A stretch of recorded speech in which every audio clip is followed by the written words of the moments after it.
a comment about.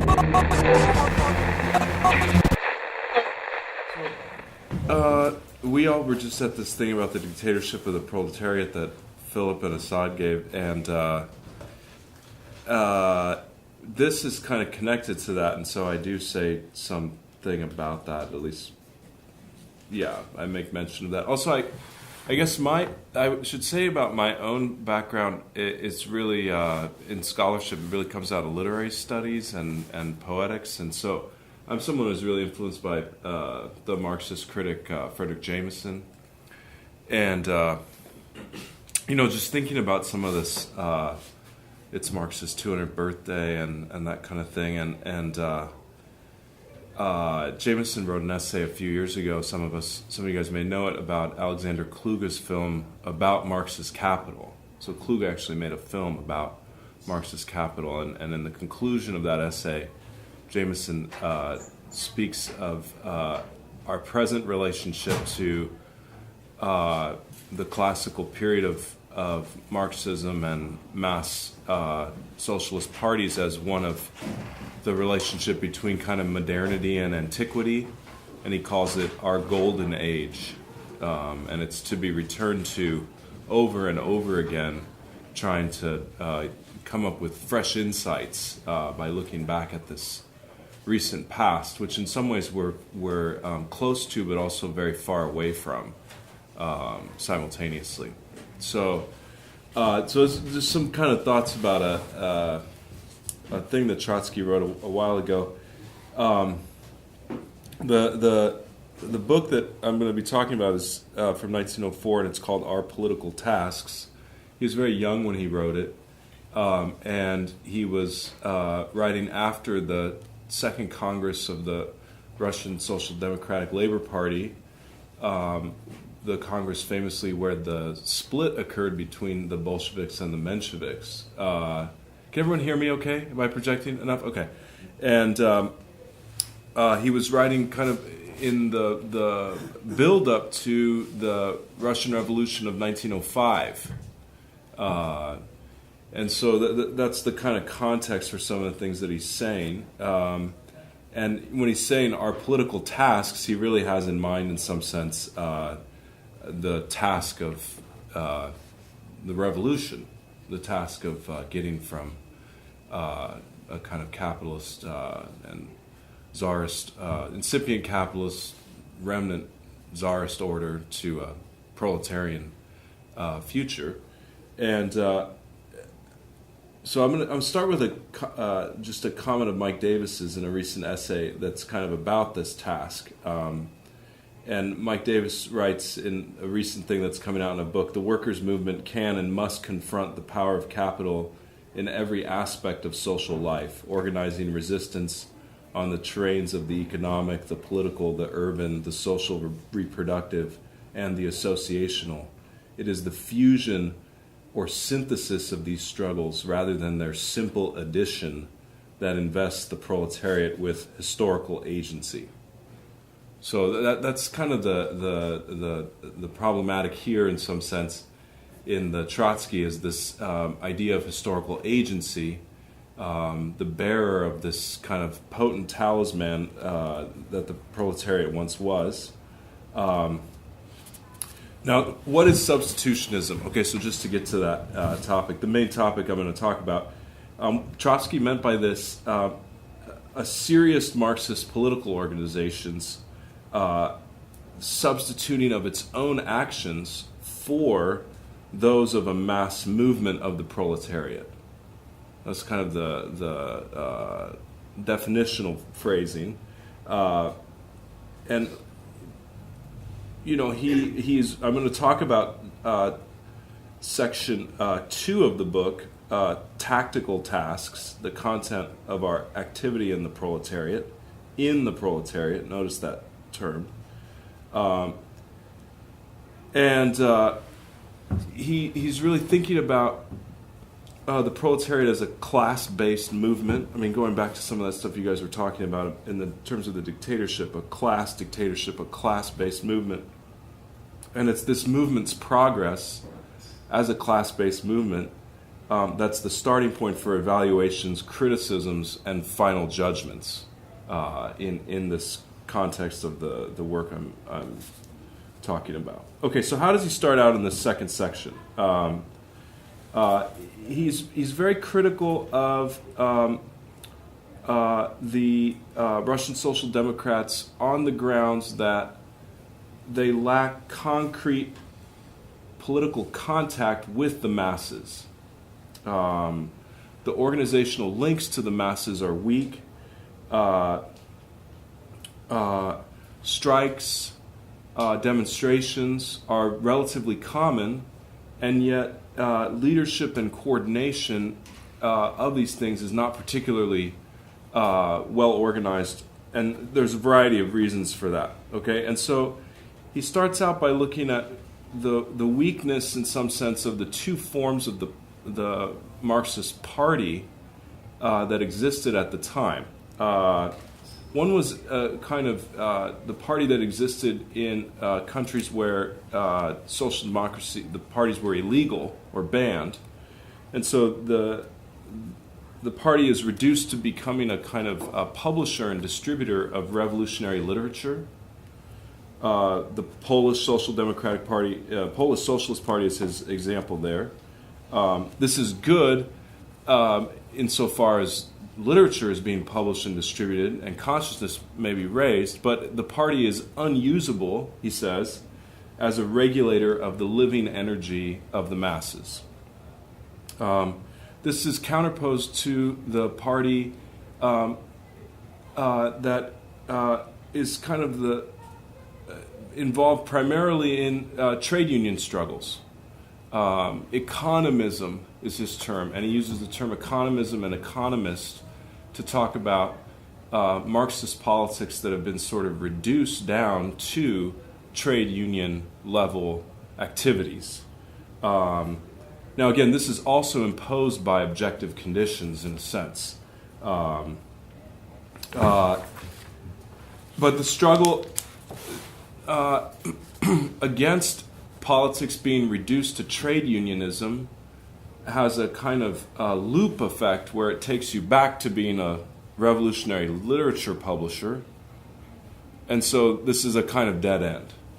People are trying to escape from the trade union, as it were, reduction of Marxist politics, but they wind up back at the literature publisher form of the party, and he's seeking a kind of way out of this. Further, there's a kind of struggle against trade unionism, the reduction of Marxian politics to trade unionism, that's leading to the unlearning, he says, of social democrats in terms of knowing how to lead strikes. So their critique of economism is actually having a negative effect also insofar as they're unable to really coordinate with workers and develop strikes. And again, he's writing at this time, some of you guys may know the mass strike, Luxemburg's analysis of the 1905 revolution, and he's writing at a time when demonstration activity is picking up.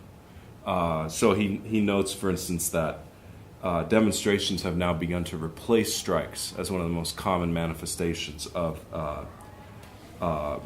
proletarian politics. But he points out that party committees are increasingly bogged down by demonstration organization, and they're losing strategic orientation.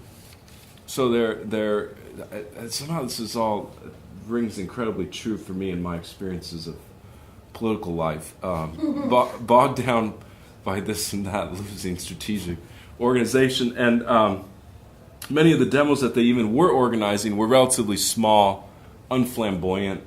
Their content was mainly pedagogical and not building politically, so to speak. But this is preferable to just distributing literature. He points out that literature must work out and select tactical forms that are developing in these contexts of demonstrations, The party, after all, always coming back to Marx and Engels, the party, after all, is the consciousness and will of the proletariat as an organized class. Like a kind of light in the fog, so to speak. And the party exists, according to Trotsky, only in this strong sense where it organizes proletarian will using methods corresponding to a general goal.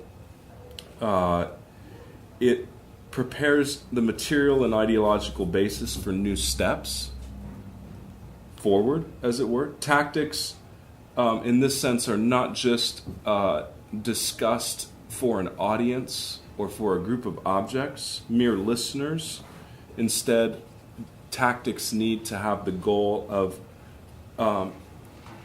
bringing the proletariat into a kind of form of subjective action, a new collective actor. The party arouses collective activity, takes it forward, coordinates it, gives it shape, and the party role is to lead as revolutionaries, not just as literature publishers. And so in this is a kind of polemic against what he considered the iskraists, the way in which the revolutionary social democrats, Russian social democrats, have been kind of reduced to publishing their magazine Spark, their very famous publication that Lenin and others were on the editorial board of.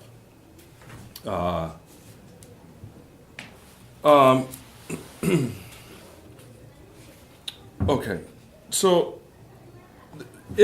Spark, their publication, had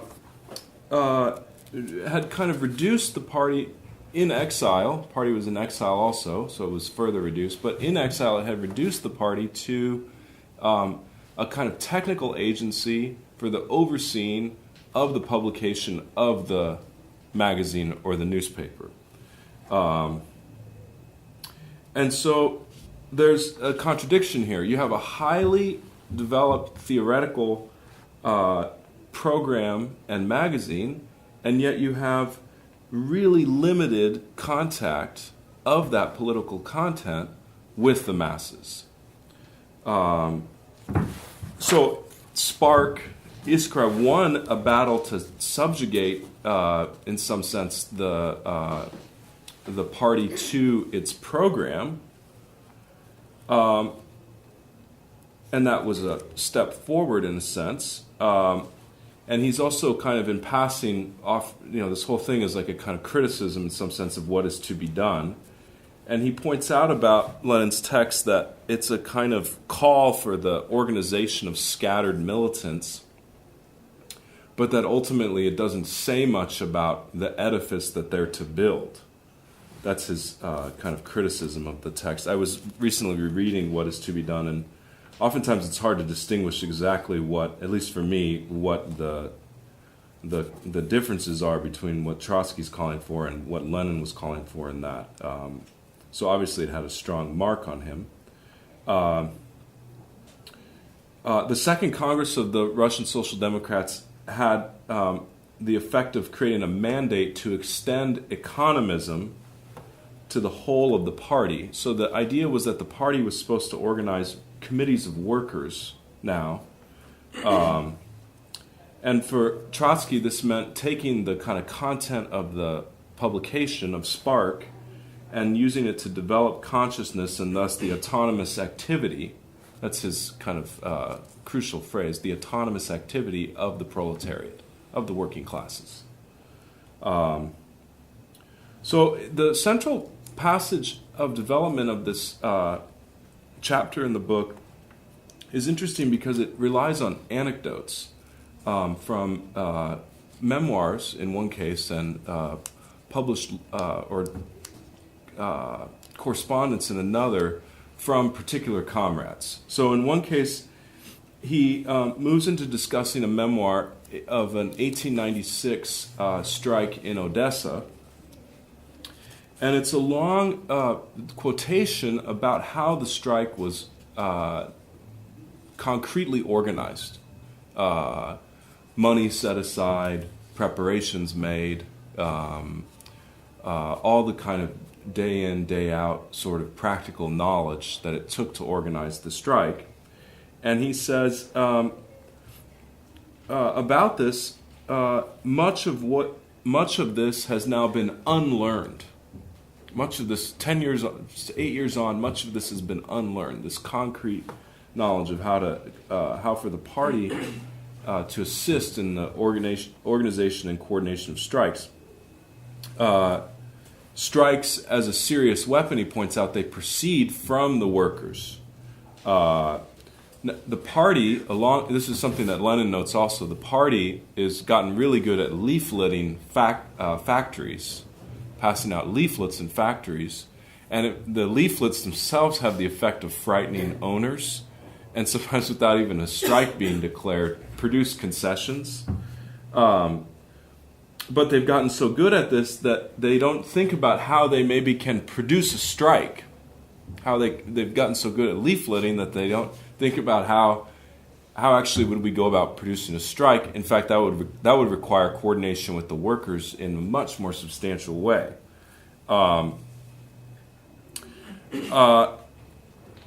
So the economists, again, those are the Marxist social democrats who are too narrowly bound by trade unionism. The economists are boxed in by this leafleting that has these various successes, but it only wins trade union demands, and thus politics is kind of reduced down to trade union gains and losses, losing the revolutionary transformational horizon, so to speak, and also losing the possibilities of strikes developing. Now, there's another anecdote that he offers, and this comes from one of the party propagandists who coordinated so-called craft circles, had a group of 10 or 12 workers that they ordinarily met with. And this is an anecdote about how the propagandist was explaining the events of the Second Congress of the Russian Social Democratic Labor Party, and the developments of the Congress the workers learned about, and they become kind of nervous about them, and then they ask, well, how did this happen, and what can we do about it now? And Trotsky points out that the workers learn of developments within the party only in passing. Decisions are taken within the party, and workers are notified afterward in a sort of insubstantial way. So the proletariat is on the sidelines of the party and is bewildered, is a kind of bewildered onlooker on the events that are developing. So no part in the action, informed afterwards. And all the figures of the party, he points out, the programmist, the legal democrat, the Marxist propagandist, the economist, all are locked into a kind of two-part formula.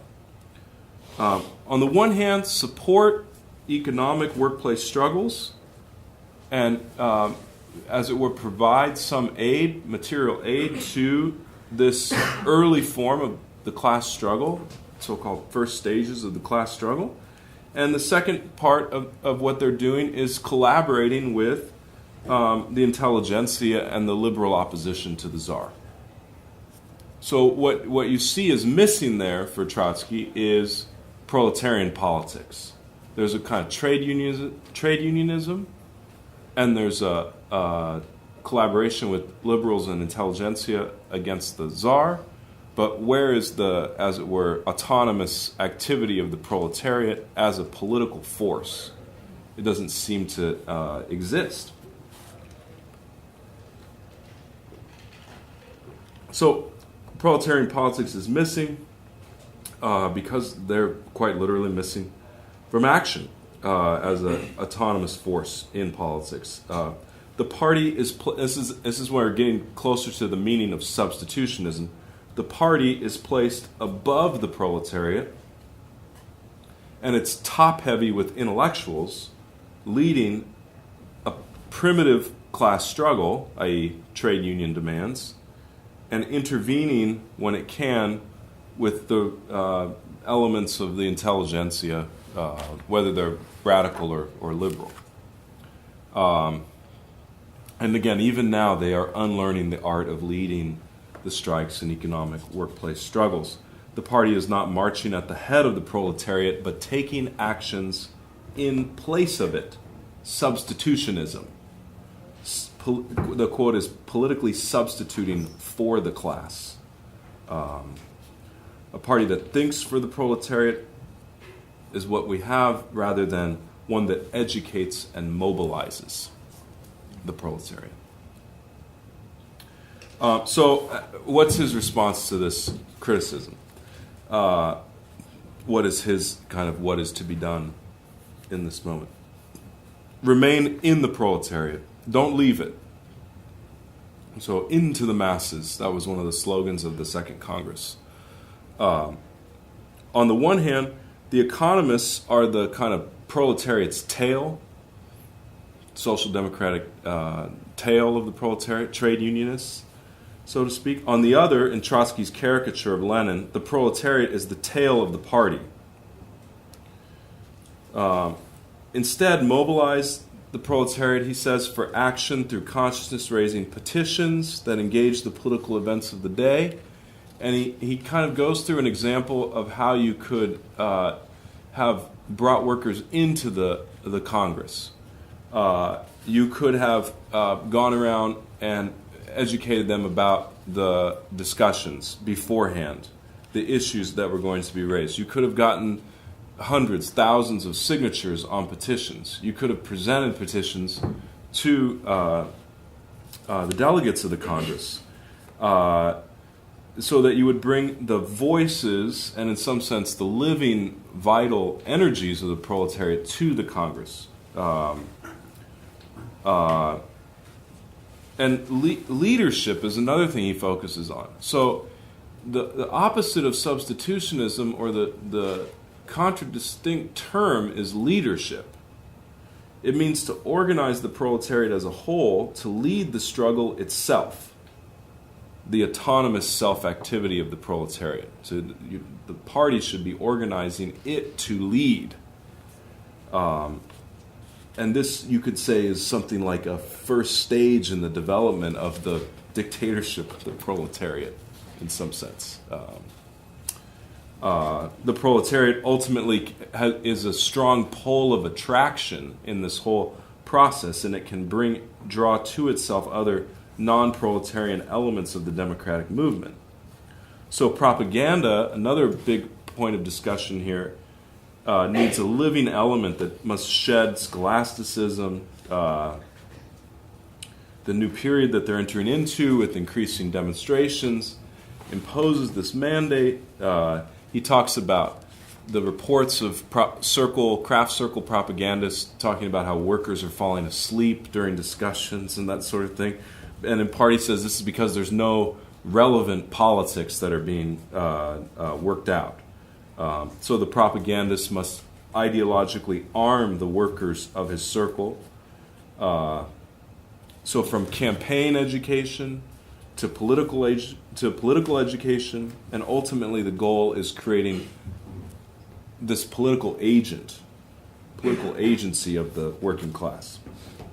Knowledge of the program of the party is indispensable, but not just a program to memorize and recite. The proletariat needs to be activated by the program of the party, so that the resolutions of the Congress take on the flesh and blood of the workers. Okay, there's some other things I can get into, and he has points about these, how to think about the rising period. It's interesting how he sort of sees almost in advance what's going to happen in 1905. I mean, I guess you could see which way the wind was blowing from such a short time before. Now, I started to think about this concept when I was writing something a while ago that was just trying to deal with some of the political experiences that I've had. And so what I want to do is just say a word about maybe how we can perform some surgery and, remove this concept from its historical locus classicus and transplant it to 21st century dynamics and in a relativized sort of meaning of the term, think about how it might illuminate some things that are going on now.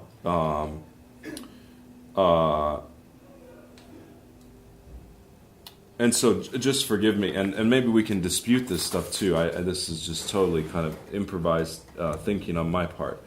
So I've been around, so my political background is really as someone who's been around this anti-austerity movement in California, campus form of Occupy, and then Occupy Oakland. And also I'm a labor movement person, so I work for the teachers union, and I have experience working on campaigns that have successfully raised taxes in California, and we're trying to work on another one of those, all for education funding. And so I have different kinds of thoughts about some of the things that I've been through. I mean, one of them is I just want to kind of criticize, because it hasn't happened enough, I don't think, some of the things that came out of Occupy. So I think, as some of you guys probably know, there's been a lot of inflation of Tikkun and the Invisible Committee in radical circles in recent years. And there's this concept in their writings of the imaginary party, which sort of doesn't even really connect any longer to the working class in the classical sense. And instead, small groups are said to be able to act, disrupt capital, take space. And this is the kind of thing I've been around, participated in, and seen the kind of limits of, I would basically say. There's a real attenuation in these grouplets in terms of thinking about the building of mass consciousness. There's lots of talk about so-called counter-logistics, but unlike the Marxist labor historian Kim Moody, there's almost no sense of how, in order to have a real radical struggle around logistics center, you'd have to necessarily organize the workers in the big, powerful logistics hubs, which in some cases have 50 to 100,000 employees in Chicago, or like where I grew up in Long Beach and Los Angeles, and the associated logistics grids. And people have to have their aspirations built up too in terms of what they're even struggling for. Instead, the kinds of things I saw happen were kind of one-off actions with extremely poor coordination, leading to mass arrests and demoralization, and then no criticism of any of this, really, and thus no determinate gains being made politically in terms of consciousness about what to do or not do. So the part of what I saw happening was a kind of the taking of any sign of, and this is polemical to say or whatever, but any sign of a confrontation with the state, no matter how small or something like that, this kind of like micro rebellions against a line of police, was suddenly seen as revolutionary. And it's a kind of substitutionism in a way, a small group acting, as it were, in the place of a mass group of workers. Yeah, so that's one thing I wanted to say. Now, I could go further along those lines, so to speak, but I think that's clear enough. Now,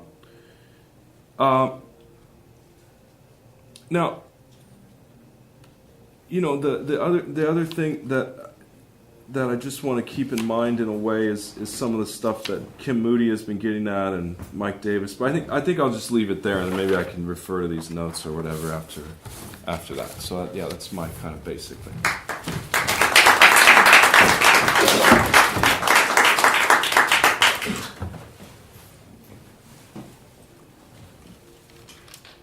I guess when you were talking about the small number of people being like a substitute for mass movements, yeah, I thought a lot about the No News Jail movement in Seattle and the action last May across the city at Chase Banks, which I participated in, and the contrast in terms of the tactics and the strategies that those two movements in Seattle, the divestment movement and the No News Jail movement, and the effectiveness of those strategies often gets determined by media coverage. Not necessarily, and the critique that's happening ends up being at that level by journalists that weren't on the ground, or maybe were, but weren't there for all of the organizing part.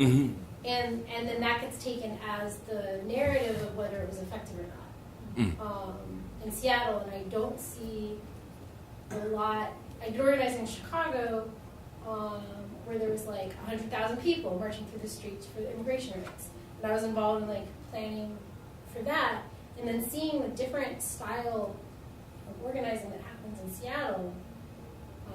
And it did often have to do. We would have like weeks of debriefs, no matter what we did, no matter how small or how big it was in Chicago. And here, it's almost like people think there's no time for a debrief. And so it just reminds me of that, of like, we didn't call it a critique in Chicago, we called it a debrief. And like here, it's like, it kind of goes back to the culture of like the Seattle nice culture, in a way, I think. It's like to avoid conflict after the fact. Let's just be glad it went as well as it did, and I don't know. So it's just been really, it's been such a different experience here, seeing that stuff go on. So I don't know. Those are just my thoughts. No, like, that's good. Yeah, like, yeah, that's good. Yeah. And like the Chase one, and the organizing that 350 does, and like Alicon and other people, that was like weeks of preparing to be, arrested, and everyone was in teams and jail support, and I think there were debriefs for that. And the No Youth Jail thing has been done very secretly, very covertly. Even people I know that they're invited to some of the things, but not all the things. And it's very neat to know. It's very, very, very protected. Oh yeah. Who knows? And so that creates its own. It's hard to create a mass movement when even the people that feel like they're on the inside aren't feeling like they're really on the inside of the organizing. So it's just, I don't know if anyone else here is part of any of those movements, disagrees with me. I'm curious too. Yeah, I mean, I've been in similar kind of situations where there's a lot of secretive discussions and need to know kind of basis and that sort of thing. I mean, some of these things like we've been through that, like on campus in California, I mean, I can just speak of my own experiences in California, but on campus at the university, we had some small actions that then like became much bigger and like rolled out and spread around the state in terms of other campuses and public education mobilizations on like K through 12 campuses and on. And then like during Occupy, it was very obvious that there was a period like that where it was like first got rolling, and then it kind of bloomed and it was spread. And Black Lives Matter too was like this, right? Where there were these initial kind of fires in Ferguson, and then New York and all across the country. There were, and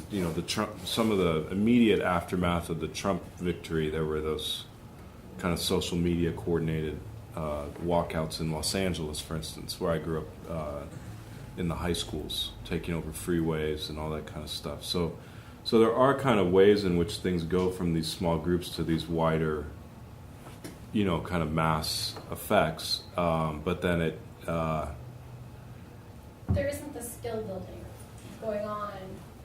Well, there's some of this union stuff is interesting now, like in Arizona and whatnot, because there's a kind of trade union dimension of it again that's coming in, and and even like you read the accounts of like journalists interviewing people, it's like Trump voters or whatever, who are teachers are like protesting this stuff, and so there's a way in which trade unionism can like bring people together across these kind of sport team political divides that exist in the country, red versus blue, that sometimes are more stylistic differences, not super substantial. Sometimes they're substantial differences, but sometimes it's just kind of they like a nice liberal and not a reactionary scumbag kind of talking to them. They're kind of doing the same things, deporting millions of people and dropping bombs all over the Middle East, and doing more or less the same exact things, but it's just a stylistic differentiation. And so so it's interesting, kind of like what the trade union thing is representing. I mean, Kim Moody is kind of getting at how the logistics hubs are a real wide open target for militant organizing, in the sense that the whole profit dynamic relies on this kind of lean production. Everything is extremely well timed. There's no wasted time, wasted worker, wasted moment in the day, and so any kind of slowdown, any sort of big coordinated thing could really start to have a huge impact on capital. But it's very challenging. The workers that are in the warehouses and in the trucking industries are super low paid, so they're really vulnerable. It's like even missing a day of work and that sort of thing could mean like the difference between making rent and not making rent in rapidly gentrifying areas, and so it comes with like huge political risk. I mean, the other thing, like we were talking about race and empire the last couple of days and that sort of thing, and the ethno-racial transformation of the working class, especially in these logistics hubs, like in Chicago, black and brown, in Los Angeles, primarily a Latino workforce in the logistics centers. So there's big-time cultural shifts that have taken place, too. And sometimes when it comes to the Latino workforce, linguistic barriers to people,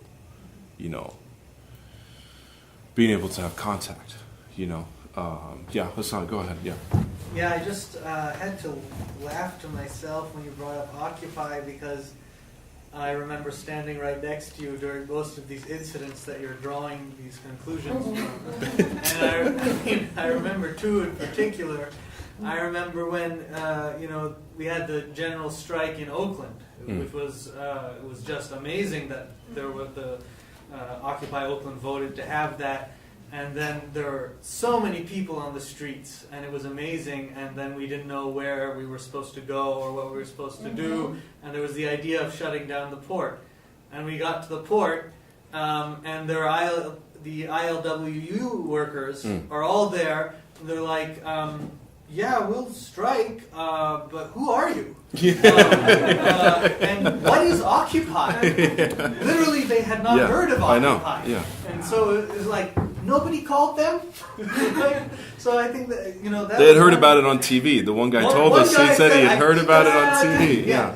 And then the other time I remember with you, which was really the end of Occupy Oakland, and one of the last moments, which was the example of the demoralization that you talked about, when there was an attempt at a building occupation, and one attempt failed. There was a confrontation with police, which got some people really excited, I mean, there was a confrontation with the police in which we simply had to retreat. But some people thought the fact that we had it was amazing, and let's do it again. And we go do it again, and we get kettled, right? And so I remember you and me running and leaping over 2 fences to escape from the police, and then another crowd of people who did that and then gathered again and said, yeah, we got out, here we are again. They got kettled again, and they all got sent to jail. Yeah. And then that was that. And a huge percentage of those people that were out that day were kind of scattered to the wind by that experience. Yeah, and I mean, so I just wanted to point to, I think, a corollary to substitutionism, which is voluntarism. Yeah, And, indeed. Yeah.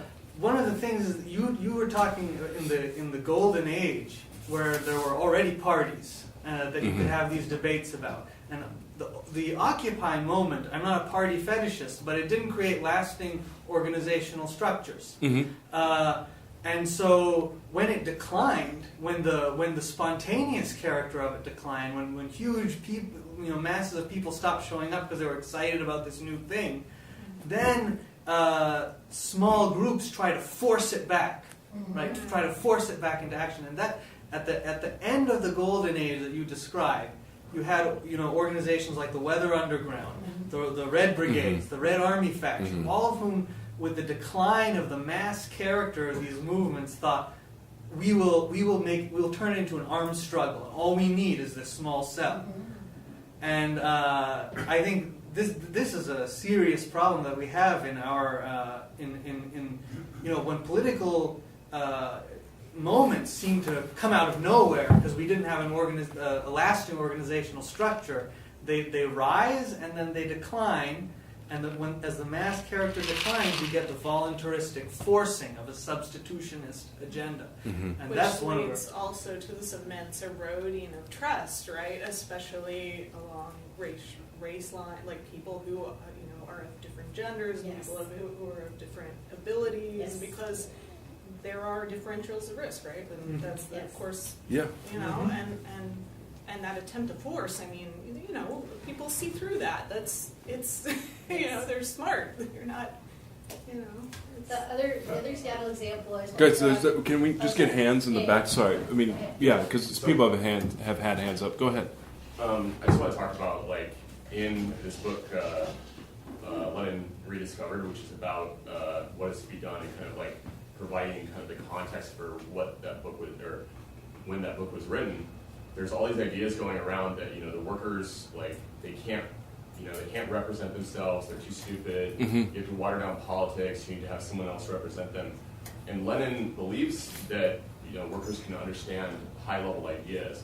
And the reason this works, though, is because the party is also going out and engaging with people, and it's asking them questions, and it's finding out what's important to them, and then providing an analysis of what's going on that people are actually engaging with and understanding. And I think that as far as substitutionalism goes, that's kind of the key, is that it's not just to have people coming in and saying, well, here's all these ideas, take them up, but it's coming in and asking people what they want, asking people what their real struggles are.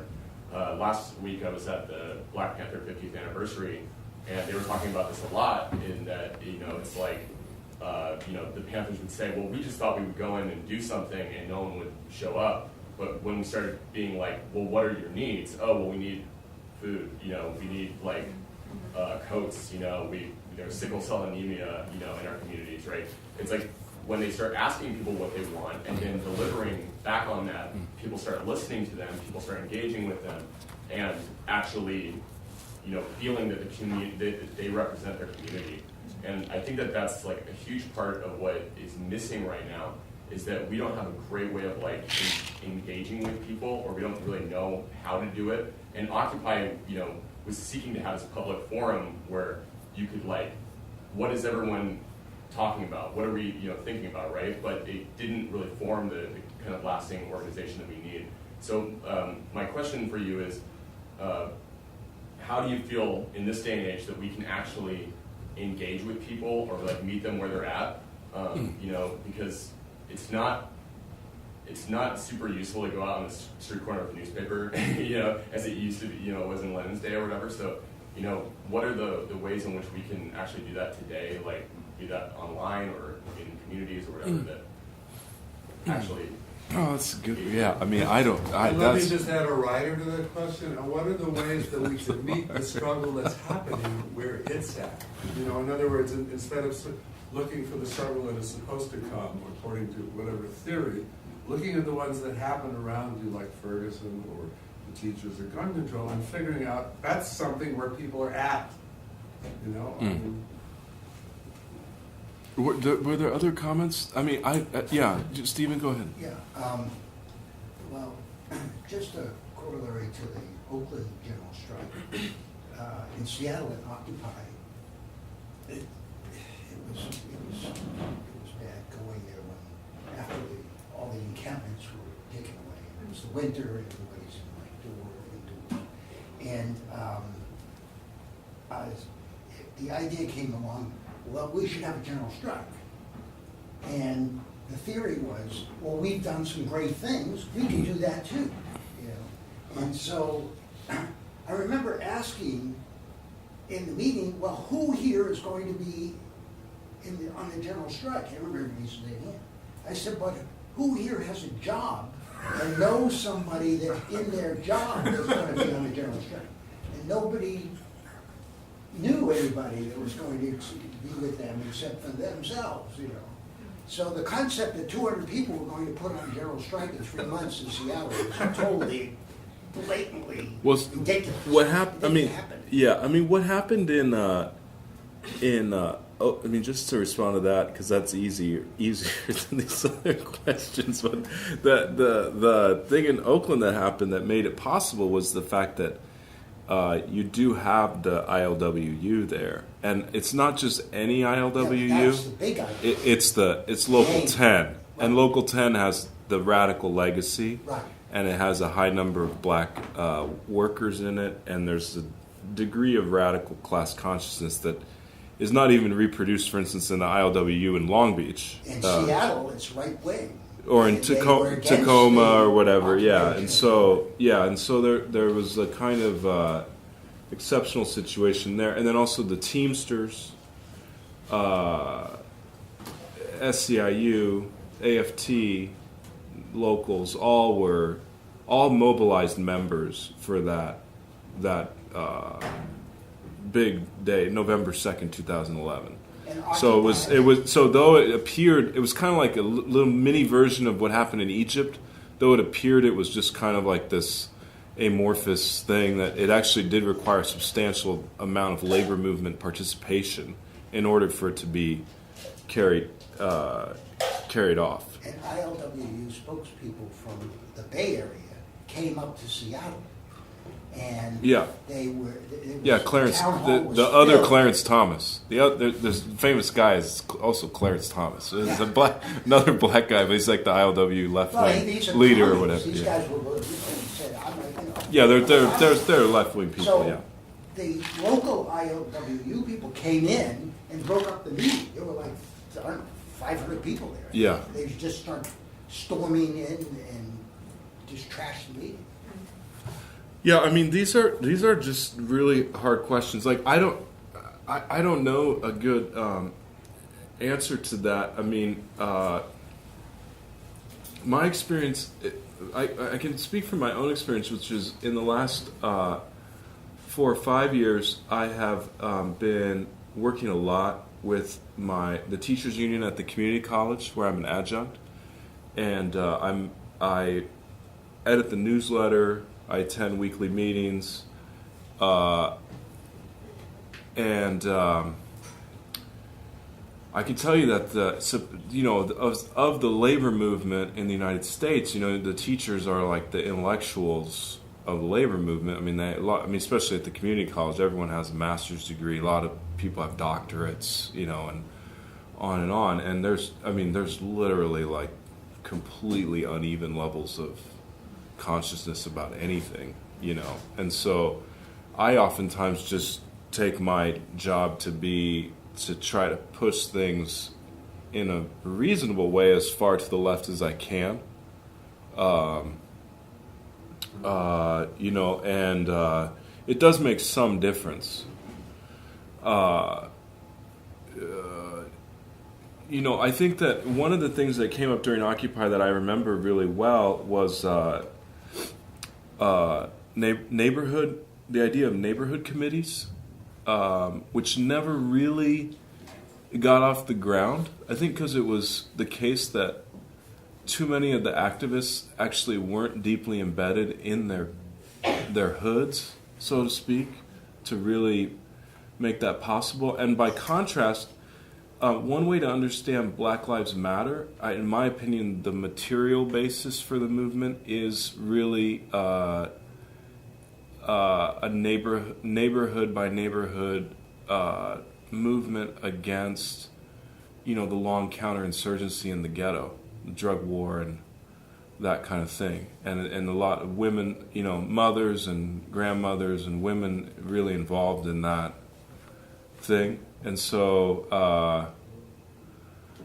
like right now in Santa Cruz, that a lot of us have just sort of like entered the DSA, and we're organizing with DSA in Santa Cruz, where I live, and the big campaign has really been about rent control. We have no rent control in Santa Cruz, so rents are doubling and tripling, and every 6 months they can throw a rent increase on somebody. And San Diego too. Yeah, in San Diego. I mean, it's all over California. It's like that, and so that's actually been more kind of like what you were talking about, like what the Panthers, insofar as a lot of what the organizing has been like is just door knocking, talking to people, farmers market, petition signature gathering, talking to people.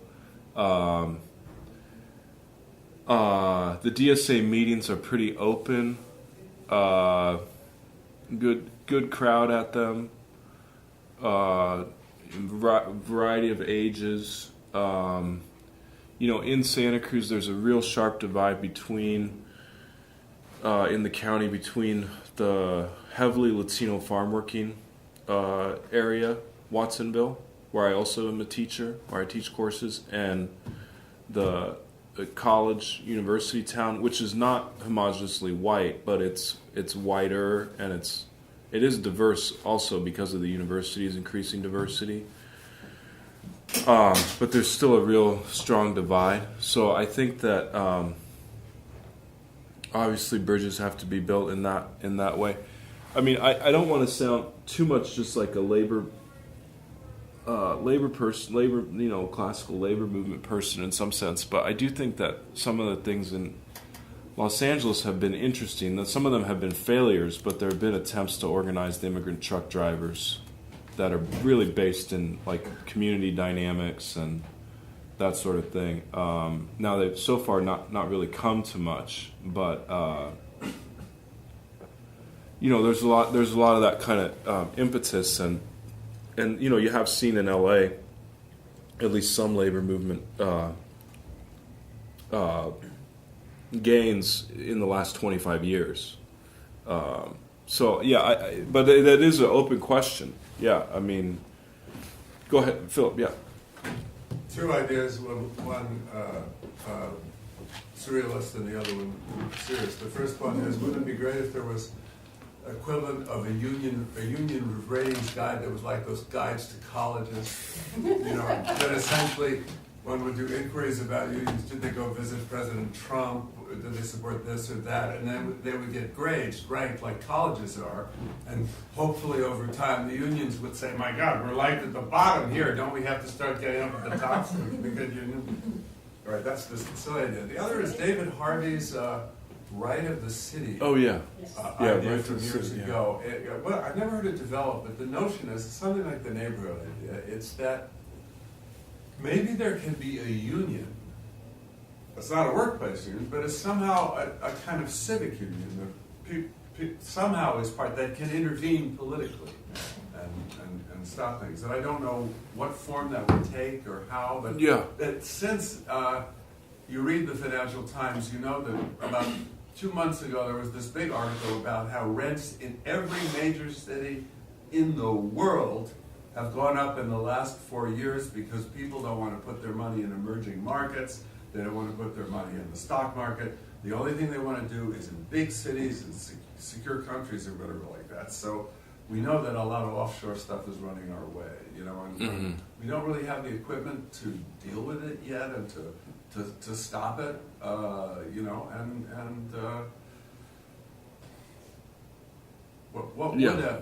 what would if there was something like civic union by neighborhoods, you could see that being a intermediate step towards celebrating the general strike of 100-year anniversary by having another general strike. Well, I mean, I think the other thing is that there does seem. I mean, I'm sure that some of you guys are doing this, but there does seem now to, even though there hasn't been a wide kind of criticism of Occupy and that sort of thing, or a real determined sense of like what went wrong and what should have, but there is a diffuse attitude that organizations weren't built and people need to get organized, and that does seem to be the contemporary zeitgeist, at least in my view. I mean, I know a lot of people are getting involved with one thing or another. The DSA is just one example, and so that does seem to be a positive sign. I mean, I do think that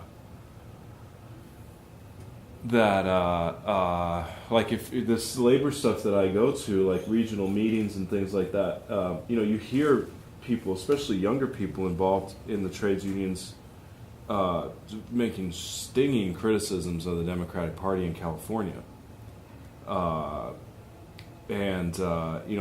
That's new. You can tell older folks are not used to that. And also, like in the teachers union, there's a lot of younger people going to work for it, who are much further to the left than the old timers. So there are some things that are shifting. You can see things kind of moving a little bit. But